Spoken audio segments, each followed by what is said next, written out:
ಧರ್ಮಸ್ಥಳ ಬುರುಡೆ ಪ್ರಕರಣದ ಬಗ್ಗೆ ದೂರು ಬಂದಿದ್ದರಿಂದಲೇ ಸರ್ಕಾರ ಎಸ್ಐಟಿ ತನಿಖೆಗೆ ಒತ್ತಾಯಿಸಿತ್ತು. ತನಿಖೆ ಮುಗಿದ ಬಳಿಕ ವರದಿ ಸಲ್ಲಿಸಲಾಗುತ್ತೆ.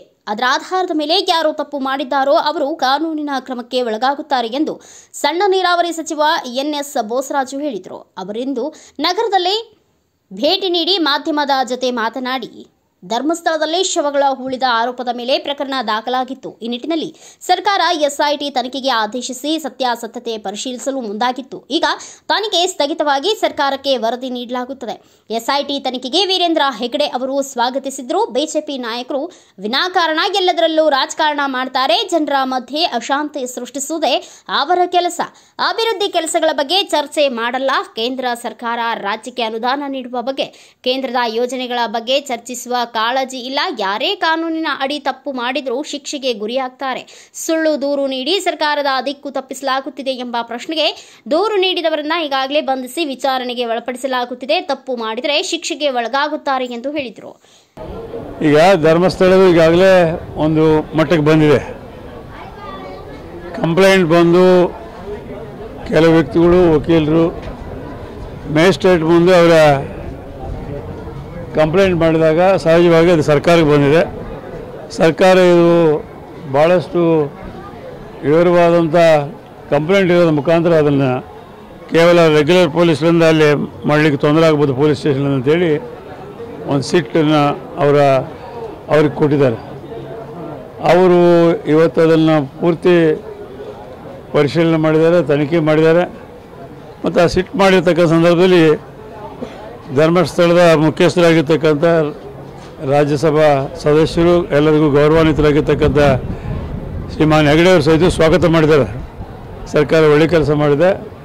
ಅವರು ತನಿಖೆ ಕೊಡೋದ ಮುಖಾಂತರ ಅದು ಇರುವಂಥ ವಿಷಯ ಬಯಲಿಗೆ ಬರಲಿ ಅಂತೇಳಿ ಆ ದಿಶೆಯಲ್ಲಿ ಸರ್ಕಾರ ಅವ್ರಿಗೆ ಸಿಟ್ಟಿನವರೆಗೂ ಒಪ್ಪಿಸಿದ್ದಾರೆ. ಅವರು ಕೊಟ್ಟಿರ್ತಕ್ಕಂಥ ಕಂಪ್ಲೇಂಟ್ಸ್ನೆಲ್ಲ ವೆರಿಫೈ ಮಾಡಿ ಇವತ್ತು ಸರ್ಕಾರಕ್ಕೆ ಮಾಹಿತಿ ಕೊಡ್ತಾ ಇದ್ದಾರೆ. ಆ ಮಾಹಿತಿ ಪ್ರಕಾರ ಮುಂದಿನ ಕ್ರಮ ಯಾರು ತಪ್ಪಿಸ್ತಿದ್ದಾರೋ ಅವ್ರ ಮೇಲೆ ಶಿಕ್ಷೆ ಮಾಡ್ತಕ್ಕಂಥದ್ದೇ ಇವತ್ತು ನ್ಯಾಯಾಂಗದಲ್ಲಿ ಇರ್ತಕ್ಕಂಥದ್ದು. ಆ ನ್ಯಾಯಾಂಗದಲ್ಲಿ ಇರ್ತಕ್ಕಂಥ ಕಾನೂನು ಪ್ರಕಾರ ಇವತ್ತು ಯಾರು ತಪ್ಪು ಮಾಡಿದರೆ ಅವ್ರನ್ನ ತಕ್ಷಣ ಕ್ರಮ ತೆಗೆದುಕೊತಾರೆ. ಈಗಾಗಲೇ ಅವ್ರ ಮೇಲೆ FIR ಆಗಿದೆ, ಅರೆಸ್ಟ್ ಮಾಡಿದ್ದಾರೆ. ಈಗಾಗಲೇ ಕೋರ್ಟ್ ಅಂಡರ್ನಲ್ಲಿದ್ದಾರೆ. ಹೀಗಾಗಿ ಯಾವುದೇ ಸರ್ಕಾರದಲ್ಲಿ ಕಂಪ್ಲೇಂಟ್ಸ್ ಬಂದರೆ ಅದನ್ನು ತನಿಖೆ ಮಾಡುವಂಥ ಜವಾಬ್ದಾರಿ ಸರ್ಕಾರ ಮೇಲೆ ಇರ್ತದೆ. ಹಾಗಾಗಿ ಸರ್ಕಾರ ಅವ್ರ ಕರ್ತವ್ಯವನ್ನು ನಿರ್ವಹಿಸ್ತಾರೆ. ಇವತ್ತದು ಬಯಲಿಗೆ ಬರ್ತಾ ಇದೆ. ನೋಡಿ, BJPಯವರಿಗೆ ಮಾತಾಡಲಿಕ್ಕೆ ಯಾವುದೇ ವಿಷಯಗಳಿಲ್ಲ. ಹಾಗಾಗಿ ಅವರು ನೋಡಿ, ಆವತ್ತು ನಾವು ಮಾಡಿ ಇಷ್ಟೆಲ್ಲ ಆಗಿ ಈಗಾಗಲೇ 1.5 ತಿಂಗಳಾಗಿದೆ ಇದೆಲ್ಲ ಈ ಪ್ರಕ್ರಿಯೆ ಹೇಳಲಿಕ್ಕೆ. ಇವತ್ತು ನನಗೆ ಮಾತಾಡಲಿಲ್ಲ, ಎಲ್ಲಿ ಏನು ಸಿಕ್ಕಿಲ್ಲ ಅಂದಮೇಲೆ ಇವತ್ತು ಅವ್ರು ಮಾತಾಡಲಿಕ್ಕೆ ಶುರು ಮಾಡಿದ್ದಾರೆ. ಸ್ವತಃ ಶ್ರೀಮಾನ್ ಹೆಗಡೆಯವರೇ ಇದನ್ನು ಸ್ವಾಗತ ಮಾಡಿದ ಸಂದರ್ಭದಲ್ಲಿ ಇವತ್ತು ಇವರೇನು ಮಾತಾಡಲೇ ಇಲ್ಲ. ಇವತ್ತು BJPಯವರಿಗೆ ಅಂದರೆ ರಾಜಕೀಯ ಮಾಡೋದೇ, ರಾಜ್ಯದ ಅಭಿವೃದ್ಧಿ ಆಗಲಿ, ಶಾಂತಿ ನೆಮ್ಮದಿ ಆಗಲಿ ಇರಬಾರ್ದು. ಅವ್ರಿಗೆ ಯಾವುದೋ ಒಂದು ಧರ್ಮದ ಆಧಾರದ ಮೇಲೆ ಜನರಿಗೆ ಗೊಂದಲ ಎಬ್ಬಿಸಬೇಕು ಮತ್ತು ಗಲಾಟೆಗಳು ಮಾಡಿಸ್ಬೇಕೆಂಬುದೇ ಮೊದಲೊಂದು ಬಂದಿರತಕ್ಕಂಥ. ಹಿಂದಕ್ಕೂ ಅವರು ಸರ್ಕಾರ ಇರ್ತಕ್ಕಂಥ ಸಂದರ್ಭದಲ್ಲಿ ತಾವು ನೋಡಿದ್ರಿ, ಮಂಗಳೂರು, ಉಡುಪಿ ಪ್ರದೇಶದಲ್ಲಿ ಯಾವ ರೀತಿಯಾದಂಥ ಗಲಭೆಗಳಾದವು ಧರ್ಮಾಧಾರದ. ಇವತ್ತು ಅದೇ ರೀತಿಯಾಗಿ ಪ್ರತಿಯೊಂದು ಪ್ರದೇಶದಲ್ಲಿ ಮಾಡಬೇಕೆಂಬುದೇ BJPಯವರ ಉದ್ದೇಶ. ರಾಜಕೀಯ ಬಿಟ್ಟರೆ ಅವರು ರಾಜ್ಯದ ಅಭಿವೃದ್ಧಿ ಆಗಲಿ, ಜನಪರವಾದಂಥ ಕಾರ್ಯಕ್ರಮಗಳಿಗಾಗಲಿ, ಕೇಂದ್ರದಿಂದ ಬರಬೇಕಾಗಿರ್ತಕ್ಕಂಥ ಯೋಜನೆಗಳ ಬಗ್ಗೆ ಆಗಲಿ ಯಾವುದೂ ಮಾತಾಡೋದಿಲ್ಲ. ಈ ರೀತಿಯಾಗಿ ಜನರಲ್ಲಿ ಗೊಂದಲ ಮೂಡಿಸಿ, ಜನರಲ್ಲಿ ಅಶಾಂತಿ ಮಾಡಿ ಅದರ ರಾಜಕೀಯ ಲಾಭ ಪಡಿಬೇಕೆಂಬುದೇ BJPಯವರ ಪ್ರಯತ್ನ. ಹಾಗೆ ವೀರೇಂದ್ರ ಪಪ್ಪಿ ಇರ್ಬೋದು, ಇನ್ನೊಬ್ಬರು ಇರ್ಬೋದು, ಯಾರೇ ಇರಲಿ ತಪ್ಪು ಮಾಡಿದವ್ರಿಗೆ ಶಿಕ್ಷೆ ಆಗೇ ಆಗ್ತದೆ. ಅದು ನ್ಯಾಯಯುತವಾಗಿ ಏನಾರ ಆಗಬೇಕು, ಅದು ನಡೀತದೆ.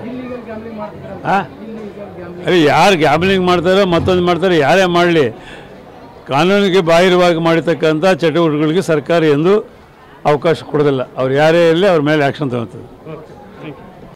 ಬ್ಯೂರೋ ರಿಪೋರ್ಟ್, ಗಾರ್ಲದಿನ್ನಿ ವೀರನಗೌಡ, ಭಾರತ ವೈಭವ news, Raichur. Thanks for watching. Read, discuss and debate with editor Dr. Yan Prashant Rao. Wanted reporters in print, digital and visual media for Bharat Vaibhav Daily Newspaper, BV News 5 Channel and BV Fast Web News from all the talukas of Karnataka, Goa and Maharashtra. If interested, send your resume to 9019222936.